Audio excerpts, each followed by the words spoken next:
Today we're taking a look at overvalued prospects for the upcoming NFL Draft. To help us, we're joined by eDraft's Luke Inman. Luke, what offensive player with a first-round grade is poised to disappoint the team that drafts him?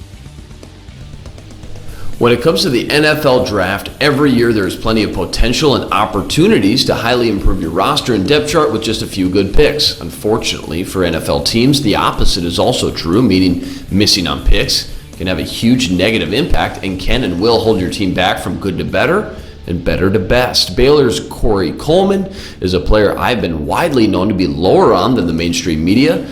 To put it blatantly, if you're drafting the 5'11" Coleman to be your number one receiver, well, you're doing it wrong. While Coleman's 20 touchdowns jump out of the screen, after breaking down the tape, you'll see his big plays came against soft and weak Big 12 defenses and in a Baylor offense that is known for spreading teams out and producing inflated numbers, which simply won't be the case in the NFL, as Coleman will have to show a much better ability for precise route running and an overall understanding of the receiver position. If you look at the tape, most of Coleman's production came from pure speed, and while that's all fine and dandy in college, in the NFL, where everyone is fast and quick, Coleman will have to show much more than just speed to have an impact worthy of a top 20 pick. To be fair, if Coleman is drafted to be a complementary receiver or an enhanced role player, much like Tavon Austin is for the Rams, I think it will be a much more realistic opportunity to succeed, meaning a situation like the Houston Texans, where he can work opposite of DeAndre Hopkins and get single coverage looks,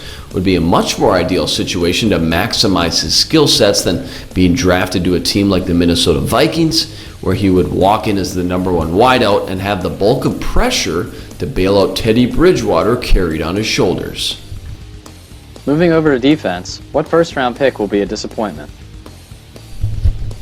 Now, when it comes to the defensive side of the ball, I see a player like Ohio State linebacker Darren Lee failing to live up to the first-round hype.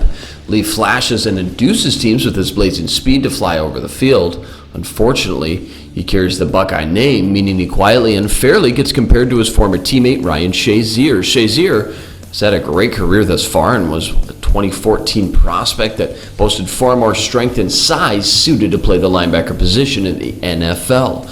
Because of his great combine workouts highlighted by his speed, Lee has watched his draft stock soar during the pre-draft process into a likely top 25 pick. However, with his light frame and inconsistent tape, I worry about Lee getting washed up in traffic and being swallowed up by offensive linemen at the second level. While Lee has the athletic ability to roam and make plays, he will need a stout defensive line that can chew up and swallow blocks, allowing teams to maximize his skill set. Lee reminds me a lot of former Florida State top 15 pick Ernie Sims, who carried the same movement skills but didn't live up to the high expectations because of the lack of necessary talent around him in Detroit. If you're confident you have the defensive tackles in front of him, then Lee can be a 100-tackle-a-year linebacker. If not, then he won't live up to the hype of a first-round pick created by his quick and speedy combine. Check out what all the experts think by viewing our NFL Draft coverage. And be sure to prepare for your upcoming fantasy football drafts by practicing with our free mock draft simulator tool, both available at fantasypros.com.